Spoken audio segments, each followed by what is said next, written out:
रोज एक नई कहानी देखने के लिए चैनल को सब्सक्राइब करें और बेल आइकन दबाना ना भूलें। सुरेश अपनी पत्नी राधा और 2 बेटियों के साथ शहर एक अच्छी सी जिंदगी की तलाश में आया था, लेकिन शहर की महंगाई और बुनियादी जरूरतों के कारण उसने मजदूरी करने का काम शुरू किया। उसका परिवार किराए के एक छोटे से मकान में गुजर बसर कर रहा था। सुबह के समय जब वो काम पर जाने के लिए नाश्ता करने बैठता है, तो थाली में बासी रोटी और चटनी देखकर कहता है, अगर मैं ये खा लूंगा तो तुम और हमारी बिटिया क्या खाएगी? आप खाना खाइए, थोड़े से चावल पड़े हैं, मैं उनके लिए वही बना दूंगी। वैसे भी आप खाएंगे नहीं तो काम कैसे करेंगे? ठीक है, परसों मजदूरी मिलते ही मैं थोड़ा बहुत राशन ले आऊंगा। गरीबी के कारण तो गांव से शहर आए थे, लेकिन यहाँ आकर तो और गरीबी छा गई है। पूरा पूरा दिन काम करने पर भी दिन के 250 रुपए मिलते हैं, उसमें भी कभी काम मिलता है कभी नहीं। लेकिन शहर आने से हमारी बिटिया को पढ़ने लिखने का मौका तो मिला। हम अनपढ़ हैं तो क्या हुआ, हमारी बिटिया तो पढ़ी लिखी होगी ना। हाँ, लेकिन उनकी पढ़ाई का खर्चा भी अब बढ़ रहा है। मैं सोच रहा हूँ कोई और काम भी देखूं, ताकि घर के खर्चे तो पूरे हो।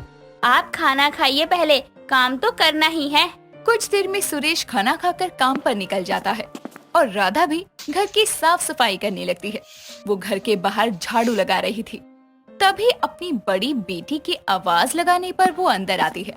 तभी उसकी बेटी रीना घर में पड़ी एक पुरानी सी हाथ चक्की को देखकर कहती है, माँ, इन पत्थरों को घर में क्यों रखा है? इसे भी साफ करना है क्या? अरे पगली, ये पत्थर नहीं चक्की है, इसमें अनाज पीसते हैं। अच्छा, हाथ वाली चक्की। पर माँ, इतनी भारी चक्की आप चला लेती थी? बिल्कुल, गांव में मैं इसी में गेहूं पीसकर बोरा भर आटा तैयार कर दिया करती थी। तू जाकर पढ़ाई कर, मैं इसे साफ कर देती हूँ। तभी राधा उस हाथ चक्की को साफ कर आंगन में लेकर आती है और घर में रखे जो थोड़े से चावल हैं, उन्हें पीसने लगती है। तभी उसके पड़ोस में रहने वाली सुरेखा मिठाई लिए उसके घर आती है, तो राधा को चक्की चलाते देखकर कहती है, अरे राधा, आज के जमाने में तेरे पास पुरानी चक्की कहाँ से आई? अरे सुरेखा बहन, आओ ना। वैसे ये चक्की गांव में खरीदी थी, आज इस पर नजर पड़ गई तो सोचा थोड़े चावल पीसकर चावल के आटे की रोटियां बना लूंगी। चावल के आटे की रोटियां? हाय, वो तो मुझे भी बहुत पसंद है, और चक्की में पीसे आटे का स्वाद ही अलग होता है। पर चक्की घुमाने की मेहनत नहीं हो पाती है ना। अब देखना, राशन का 30 किलो गेहूँ घर में ही पड़ा है, लेकिन फिर भी बाहर से आटा आता है। सुरेखा की बात सुनकर राधा को अनाज पिसाई करने का आइडिया आता है और वो सुरेखा से कहती है, सुरेखा बहन, तुम चाहो तो मैं तुम्हारे गेहूं अपनी चक्की में पीस देती हूँ। जितने पैसे में तुम एक महीने का आटा खरीदती हो, उससे कम तो तुम मुझे आटा पीसने के दे देना। इससे तुम्हें पीसा हुआ शुद्ध आटा भी मिल जाएगा। हाँ, बात तो पते की है राधा तूने। इससे मुझे कोई नुकसान भी नहीं होगा और मेरे घर में पड़े गेहूँ पिस भी जाएंगे। ठीक है, तो कल मैं गेहूँ का बोरा अपने बेटे के हाथ से भिजवाती हूँ। ठीक है सुरेखा बहन। अरे देखो, जो देना आई थी वो तो देना ही भूल जा रही हूँ। ये लो मिठाई, मेरा बेटा अच्छे नंबरों से पास हो गया है। बधाई हो सुरेखा बहन। सुरेखा मिठाई देकर वहाँ से चली जाती है और अगले दिन उसके घर पर गेहूं का बोरा आटा पीसने के लिए भिजवाती है। राधा भी 2 घंटे लगातार चक्की चलाकर सारा गेहूं पीसकर आटा तैयार कर देती है और शाम को अपने पति के आने पर सुरेखा के घर पिसा हुआ आटा भिजवा देती है। सुरेखा उसके पैसे सुरेश के हाथों में थमा देती है। सुरेखा के चलते आसपास के और लोग भी राधा की चक्की के बारे में पता लगाते हैं, जिससे कभी कभी लोग उसके पास गेहूं या चावल का आटा पिसवाने आ जाया करते, जिससे थोड़े ही सही लेकिन घर में पैसे आ जाते। एक रोज जब राधा बैठकर चक्की चला रही थी, तो अचानक उसका हाथ दर्द होने लगता है और वो अपना हाथ झटकने लगती है। अपनी माँ को इतना परेशान देखकर उसकी बेटी रीना कहती है, माँ, आपके हाथ दर्द कर रहे होंगे ना? थोड़ी देर चक्की चलाना बंद कर दो, आराम भी कर लो। अरे बेटी, मैं ठीक हूँ। वैसे भी थोड़ा ही गेहूं बचा है, फिर मैं चक्की साइड कर दूंगी। माँ, आप बिना बहुत जिद्दी हो, लेकिन मैं भी कुछ कम नहीं। थोड़ा गेहूं दो ना, मैं पीस देती हूँ। हटो तुम। रीना, ये भारी चक्की है, तुझसे नहीं चलेगी। अरे मैं चला लूंगी, इतनी कमजोर थोड़ी हूँ। इतना कहकर रीना राधा को साइड कर खुद चक्की चलाने लगती है। समय बीतता है, लोगों की गेहूं चावल अपनी चक्की में पीसने के कारण राधा को मोहल्ले वाले गरीब चक्की वाली के नाम से जानने लगते हैं। एक रोज सुरेश को नए काम के बारे में बताने के लिए उसका दोस्त अनिल उसके घर आता है। तो राधा के घर हाथ चक्की को देखकर कहता है, चक्की, ये चक्की कोई काम भी आती है? हाँ, वो मेरी पत्नी इससे आसपास के लोगों का अनाज पीसने का काम करती है, जिससे कुछ पैसे आ जाते हैं। अच्छा, वैसे आजकल के लोग तो ज्यादातर पिसा पिसाया आटा खाना ही पसंद करते हैं, लेकिन स्वाद तो चक्की में पिसे आटे से बनी रोटी में ही आता है। हाँ अंकल, तभी माँ की बनाई रोटी में बहुत स्वाद होता है। सुरेश, मैंने एक जगह तेरे लिए बात की है, तो तू कल मेरे साथ चलना। पगार भी अच्छी है, मेरा दोस्त भी वहीं काम करता है। हाँ अनिल, पगार तो ज्यादा ही चाहिए, महंगाई बढ़ गई है। बेटियों की पढ़ाई, घर का राशन, मकान का किराया, बहुत मुश्किल से चल रहा है सब। इसीलिए तो राधा ने पिसाई का काम शुरू कर दिया। वैसे भाभी जी पिसाई का काम कर रही हैं, तो इस हाथ चक्की की जगह चक्की वाली मशीन ले ले, उससे फायदा भी होगा। लेकिन वो मशीन तो महंगी आएगी ना, और फिर वो बिजली से चलती है। ऐसे तो खर्चा ज्यादा बढ़ जाएगा, और हम गरीब इतना खर्चा कहाँ से करेंगे। सुरेश बोल ही रहा था कि तभी पड़ोसन सुरेखा एक बड़ा डब्बा चावल लेकर पिसवाने आती है, और भी 2-3 लोग अनाज पिसवाने आते हैं। ये देखकर अनिल कहता है, देख, इतना सारा अनाज इस हाथ चक्की से पीसने में कितना समय लगेगा, और अगर चक्की वाली मशीन रहेगी तो काम भी जल्दी हो जाएगा और ज्यादा मेहनत भी नहीं लगेगी। सुरेश अनिल की बात समझ जाता है। साथ ही उसे उसकी बेटी ने राधा के चक्की चलाने के कारण हाथ में हो रहे दर्द की बात भी बताई थी। इसीलिए वो राधा से इस बारे में सलाह मशवरा कर और पैसे जोड़कर एक चक्की मशीन घर लाता है और कहता है, अब तुम इस चक्की में लोगों का दिया अनाज पीसना, और इससे तुम्हारे हाथों में दर्द भी नहीं होगा और ज्यादा अनाज जल्दी भी पिस जाएगा। लेकिन इसके लिए पैसों का इंतजाम कहाँ से किया आपने? कुछ पैसे जमा थे, कुछ अनिल से उधार लिए। पगार मिलते ही उसे वापस कर दूंगा। आप नहीं, वो पैसे मैं वापस करूँगी, वो भी इसी चक्की से पीसे अनाज के मिले पैसों से। तभी सुरेश वो चक्की कैसे चलाते हैं राधा को सिखाता है। समय बीतता है। अब राधा के ग्राहकों को आटा जल्दी पीसकर मिल जाता था। साथ ही राधा अनाज पीसने का दाम भी तय कर देती है। धीरे धीरे गरीब चक्की वाली राधा का काम चलने लगता है और चक्की से उसकी आमदनी होने लगती है। एक रोज अनिल भी गेहूं पिसवाने के लिए राधा की चक्की पर आता है। अरे भाई साहब, आप आइए, कुछ काम था आपको? हाँ, वो गांव से माँ ने गेहूँ भिजवाया था, तो बस वही पिसवाने आया हूँ। हाँ हाँ, क्यों नहीं, आप बैठिए, मैं अभी पीस कर देती हूँ। अरे अनिल, तू यहाँ कैसे? ठीक हूँ, वैसे चक्की पर आने वाले ग्राहक बढ़ गए हैं सुरेश। हाँ भाई साहब, ये समझो शायद अब इस गरीब चक्की वाली के दिन अच्छे चल रहे हैं। हाँ अनिल, ये चक्की लेने का विचार देकर तूने इस गरीब की बहुत मदद की। इसमें मैंने कुछ नहीं किया यार। तू बैठ, जब तक गेहूं पिसता है चाय पी ले। तभी रीना उनके लिए चाय लेकर वहाँ आती है और कुछ देर में अनिल पिसा हुआ आटा लेकर वहाँ से चला जाता है। समय बीतता है और इस तरह गरीब चक्की वाली अपनी मेहनत से अपनी चक्की की दुकान चलाती और उससे होने वाली आमदनी से अपनी बिटिया की पढ़ाई का खर्चा उठाती। साथ ही घर खर्च को चलाने में भी अपने पति की मदद करती। मोनिका और राशि दोनों बहुत अच्छी दोस्त थी, लेकिन दोनों की हैसियत में जमीन आसमान का अंतर था। मोनिका बहुत ही अमीर और बड़े घर की लड़की थी, तो वहीं राशि बहुत ही गरीब घर की लड़की थी। लेकिन दोनों की हैसियत में इतना अंतर होने के बाद भी दोनों की दोस्ती पर इसका कोई असर नहीं होता था। ऐसे ही एक रोज राशि मोनिका के घर जाती है, जहां उसकी नौकरानी कमला उससे कहती है, बिटिया की तबीयत ठीक नहीं है, आज वो कॉलेज नहीं जाएंगी, आप चली जाओ बिटिया। लेकिन आंटी, उसको क्या हुआ है? कल तक तो वो बिल्कुल सही थी, साथ में कॉलेज से आई थी, तब तो ठीक थी। अगर वो कॉलेज नहीं जाएगी तो मैं भी नहीं जाऊंगी। मुझे उससे मिलना है, क्या मैं उससे मिल सकती हूँ? बिटिया, साहब ने किसी को भी बिटिया से मिलने के लिए मना किया है।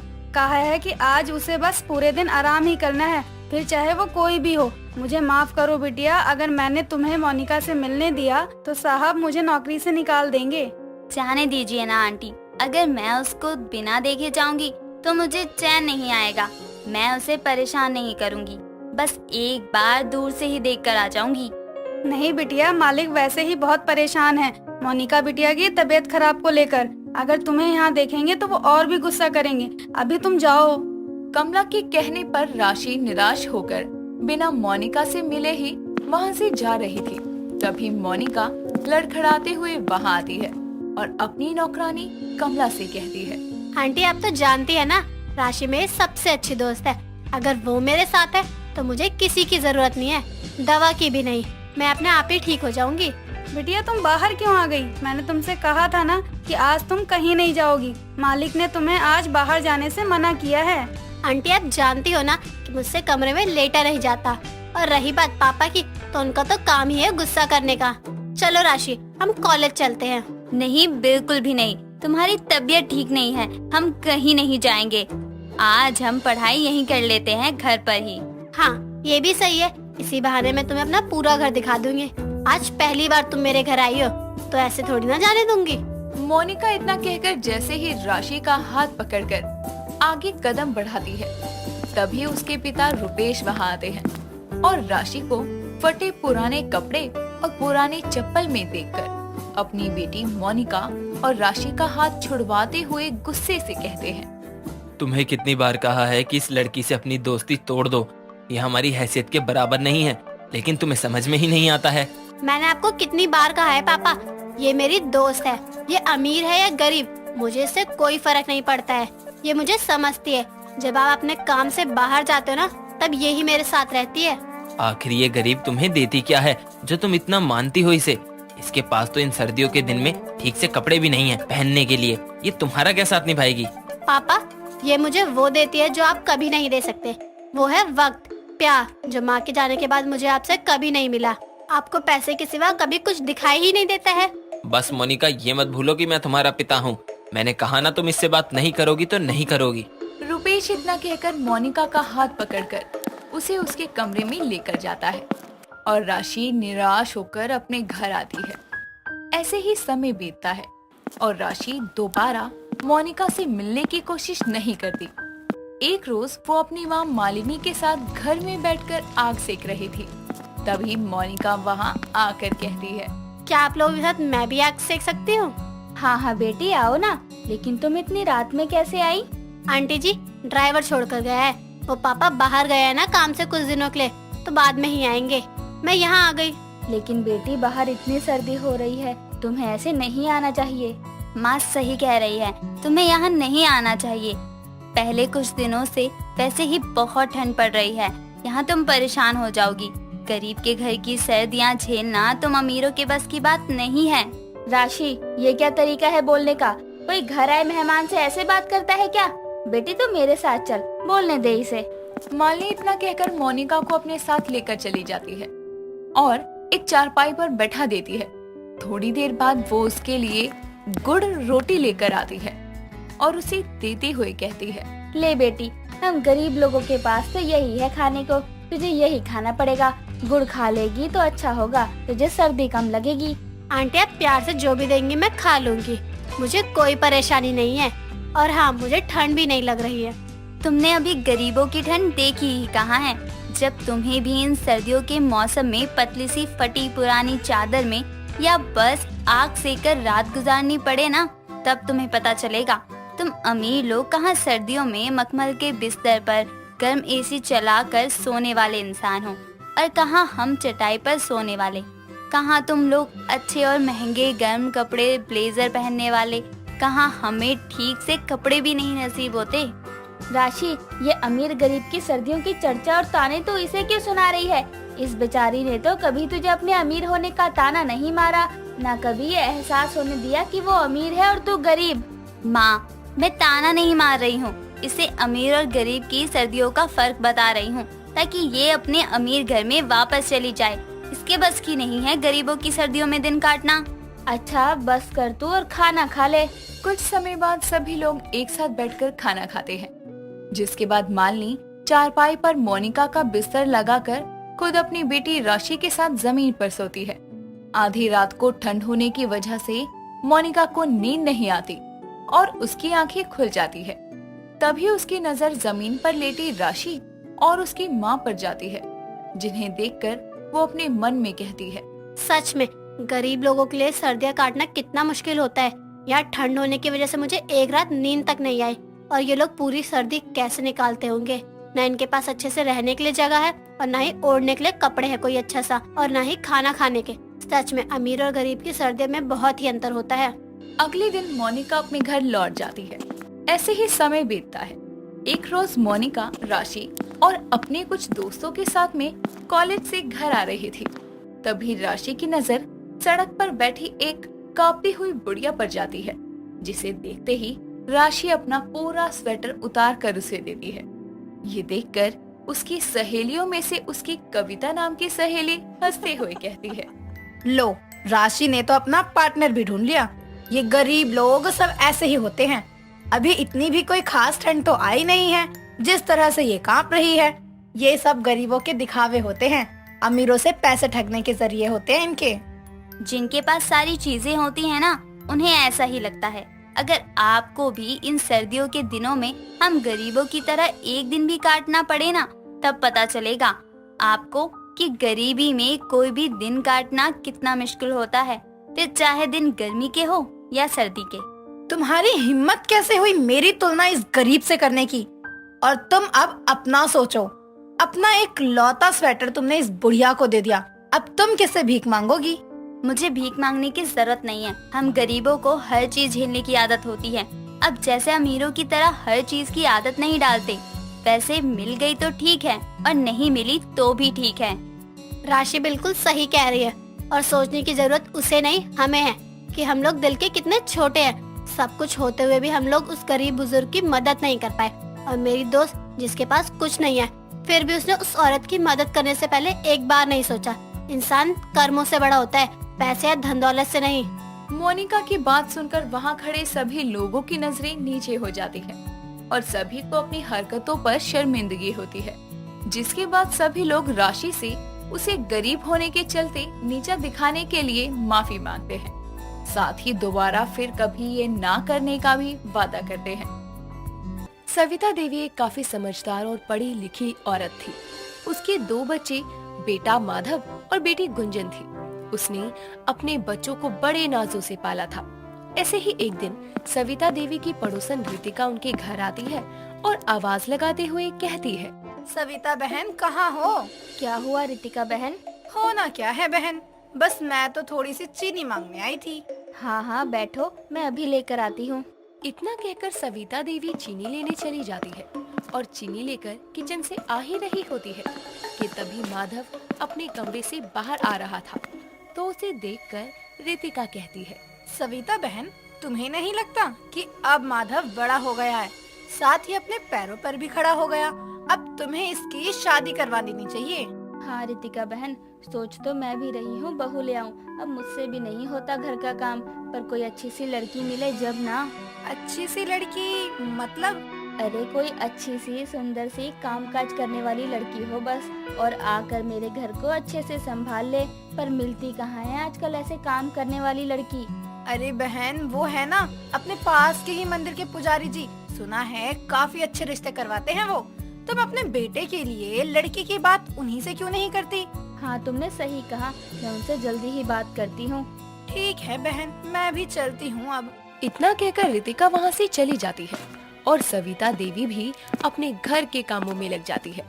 अब सविता देवी मंदिर में पुजारी जी से बात करके एक अच्छी सी लड़की, जिसका नाम प्रिया था, उसे पसंद कर लेती है और जल्दी ही दोनों परिवार की रजामंदी से माधव और प्रिया की शादी भी होती है। सविता देवी अपनी बहू को विदा करके घर ले आती है। प्रिया देखने में तो बहुत सुंदर थी। ये बात सविता देवी को बहुत खुशी देती थी। अब अगले दिन प्रिया की पहली रसोई की रस्म थी, तो उसकी सास उससे कहती है, बहू आज तुम्हारी इस घर में पहली रसोई है और मैं यही उम्मीद करती हूँ कि तुम अपने हाथों से बने खाने से घर में सबका दिल जीत लो। जी माँ जी। ठीक है जाओ, अब सबके लिए कुछ बना दो। इतना कहकर सविता देवी अपने कमरे में चली जाती है और प्रिया रसोई में नाश्ता बनाने के लिए चली जाती है। अब थोड़ी ही देर में प्रिया सबके लिए नाश्ता बनाकर लेकर आती है। थोड़ी देर बाद सब लोग नाश्ते की टेबल पर बैठकर नाश्ते के लिए आते हैं, तो प्रिया सबको नाश्ता परोसना शुरू करती है। तभी प्रिया को छींक आती है, जिस पर उसकी ननद गुंजन कहती है, अरे ये क्या, आज पहला ही दिन है रसोई का और तुमने छींकना शुरू कर दिया? इतनी कोमल हो क्या? घर का काम नहीं किया क्या कभी? नहीं नहीं ननद जी, ऐसा नहीं है। तो कैसा है? बस कर गुंजन बेटा, ये तू क्या बोल रही है? उसे अभी घर में आए हुए कुछ ही दिन हुए हैं। कोई बात नहीं, धीरे धीरे सब संभाल लेगी। हाँ गुंजन, और वैसे भी प्रिया तुमसे बड़ी है, ये क्या तमीज होती है अपने से बड़ों से बात करने की। हाँ, आप सब मुझे ही बोलो, भाभी को कोई कुछ मत बोलना। इतना कहकर गुंजन अपने कमरे में चली जाती है और माधव भी नाश्ता करके ऑफिस के लिए निकल जाता है और प्रिया घर के कामों में लग जाती है। अब धीरे धीरे प्रिया घर की सारी जिम्मेदारियों को संभाल लेती है। ऐसे ही अब समय बीतने लगता है। प्रिया को ठंड में काम करने में काफी दिक्कत हुआ करती, लेकिन फिर भी वो घर का सारा काम किया करती। ऐसे ही एक दिन प्रिया सुबह सुबह नहाकर अपने कमरे में बिस्तर पर बैठी हुई थी तो उसकी ननद गुंजन हॉल में अपनी माँ से कहती है, माँ, अभी तक नाश्ता नहीं बना, मुझे कॉलेज के लिए लेट हो रहा है। हाँ माँ, मुझे भी ऑफिस के लिए लेट हो रहा है। नाश्ता कहाँ है और ये प्रिया कहाँ है? रुक जा बेटा, मैं देख कर आती हूँ रसोई में। सविता देवी जैसे ही रसोई में जाती है तो देखती है कि प्रिया वहाँ होती ही नहीं है। तभी गुंजन अपनी माँ को आवाज लगाते हुए कहती है, माँ, ये देखो, इस महारानी को हम पूरे घर में ढूंढ रहे हैं और ये यहाँ बिस्तर में दुबकी हुई है ताकि कोई काम न करना पड़े। गुंजन के इतना कहते ही सविता देवी प्रिया के रूम में जाती है और देखती है कि प्रिया अपने बिस्तर में सिकुड़ कर सो रही है। तो सविता उससे कहती है, क्या हुआ बहू, तेरी तबीयत तो ठीक है ना? ऐसे सुबह सुबह क्यों रजाई में सिकुड़ी बैठी है? वो माँ जी, वो क्या कर रही हो? मैं बताती हूँ माँ, हुआ कुछ नहीं है, बस काम ना करने के ड्रामे हैं। नहीं माँ जी, बस इतने दिन से सुबह सुबह ठंडे पानी से काम करने की वजह से थोड़ा सर और हाथ पैर में दर्द है, इसलिए मैं सोच रही थी थोड़ी देर के लिए आराम कर लूं।